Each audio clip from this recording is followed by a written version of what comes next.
Je me permets de vous déranger une nouvelle fois aujourd'hui pour une nouvelle vidéo, puisqu'aujourd'hui on va à nouveau parler de ce que nous avons déjà évoqué hier, mais avec des précisions, parce que vous avez sûrement entendu parler du fait que oui, James Spader, qui interprétait Ultron dans Avengers, l'ère d'Ultron, revient du côté du MCU pour la série sur Vision.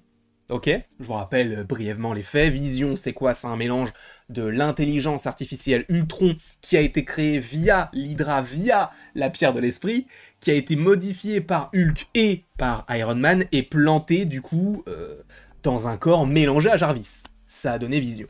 Et par ailleurs, dans l'ère d'Ultron, je trouve que c'était assez bien représenté. Sachez juste, petit aparté, hein, juste comme ça, entre nous, l'ère d'Ultron est sortie il y a 9 ans. Là, c'est gratuit. Hein, parce que du coup, d'ici à ce que la série sur Vision sorte, donc en 2026, ça fera 11 ans qu'on n'a pas vu Ultron. Alors tu vas me dire, oui, mais on l'a vu dans Doctor Strange 2, hein, In the Multiverse of Madness, dans What If, mais là c'est différent, c'est le même Ultron, entre guillemets, qu'on a eu en live action. Et là, c'est sympa. Mais donc oui, ça va faire 11 ans au moment où la série sur Vision sort. C'est juste fou, ok? Mais oui, si vous le voulez bien, mettons un petit peu de respect déjà sur ce personnage qui est excellent, selon moi, aussi par rapport à tout ce qu'on a eu comme bouse de méchants sur tel ou tel ou tel projet. Je ne vais pas forcément faire une énumération, même si on pourrait le faire. Mais en tout cas, concernant Ultron, il est très très fort. James Spader, en plus, c'est un immense acteur qui a joué évidemment dans Blacklist et aussi, bon, dans l'arc le plus mauvais de The Office, mais bon, ça c'est anecdotique. Mais il est bel et bien de retour. Et Daniel RPK, que vous connaissez, le R, le P, le K, nous a proposé certaines choses qui vont dans le sens d'une vidéo. Je vous le dis tout de suite que j'ai tourné, que je n'ai pas monté, mais qui est normalement une vidéo qui sera montée, et qui, normalement, devrait sortir, je vous le dis, le... Vous savez quoi? Ce sera la vidéo de la rentrée, le 2 septembre. Même si, en vrai, la rentrée, elle a déjà repris pour moi, enfin, j'ai déjà repris, mais le 2 septembre, aux alentours de 16, 17, 18 heures, je n'ai pas encore évalué la possibilité.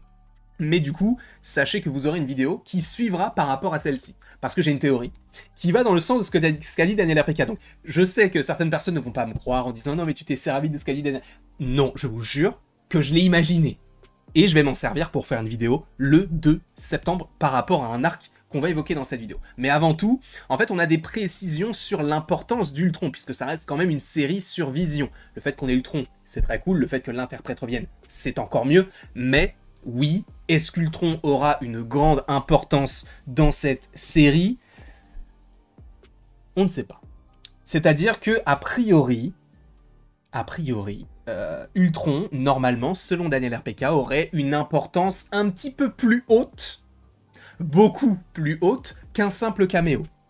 Ce qui pourrait aller dans le sens de la théorie que je vous ai déjà expliqué précédemment, c'est que si Vision se développe, peut-être qu'il y a des restes d'Ultron qui vont peut-être être la mauvaise conscience de Vision. Et peut-être que ce sera un combat intérieur, ce qui pourrait être assez intéressant. Et même plus que ça, ça pourrait être génial, et ça pourrait être un petit peu différent de ce qu'on a eu récemment du côté des séries. Pas des films, mais des séries. Donc Ultron ne serait pas qu'un caméo, il serait plus que ça.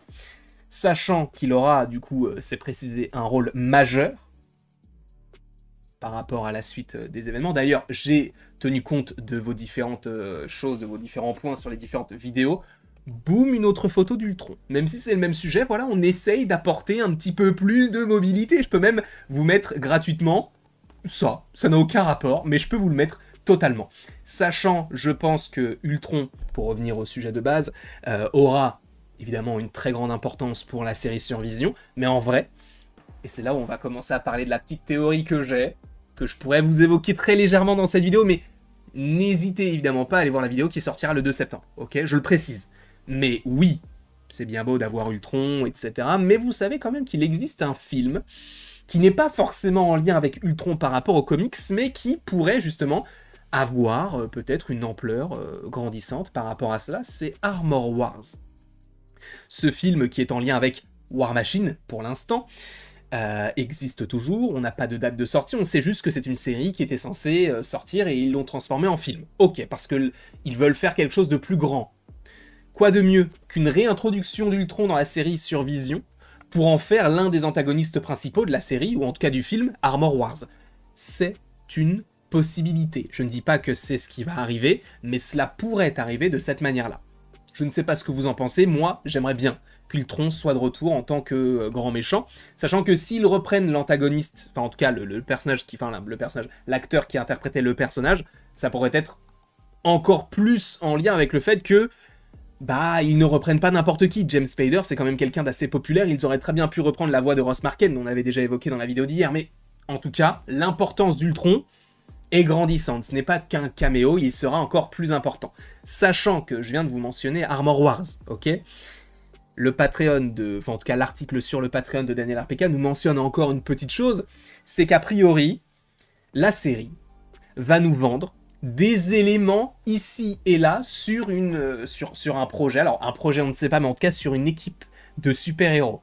Alors non, je ne te parle pas des Alpha Flight ou je ne sais pas quoi. Non, non, non. Je te parle de cette équipe-là. Attendez que je me coordonne, que je me mette bien comme il se doit. Cette équipe-là. Que tu connais peut-être. Peut-être que tu n'en as aucune idée. Tu ne sais pas du tout qui sont ces différents personnages.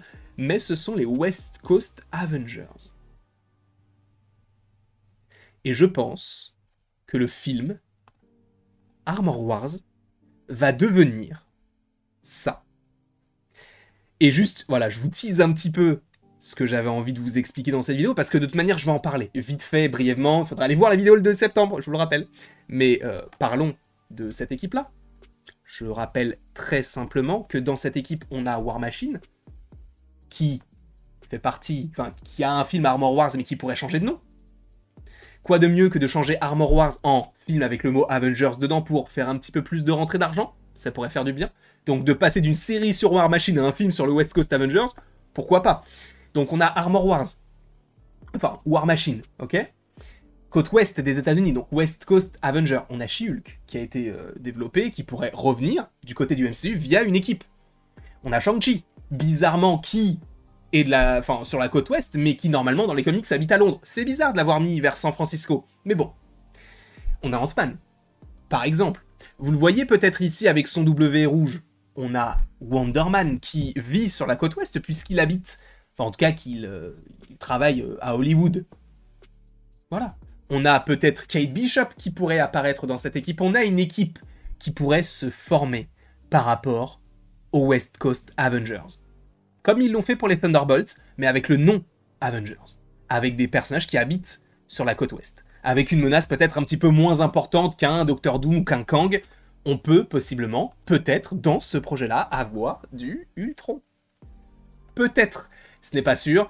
Je vous rappelle quand même que, supposément, l'antagoniste principal d'Armor Wars aurait dû être, alors c'est toujours prévu, hein, mais Sam Rockwell qui revient donc dans le rôle de Justin Hammer. Peut-être qu'il va vouloir faire son vision ou développer son intelligence artificielle et que ça va ramener Ultron. Je n'en sais rien. Mais en tout cas, la vidéo plus conséquente arrive.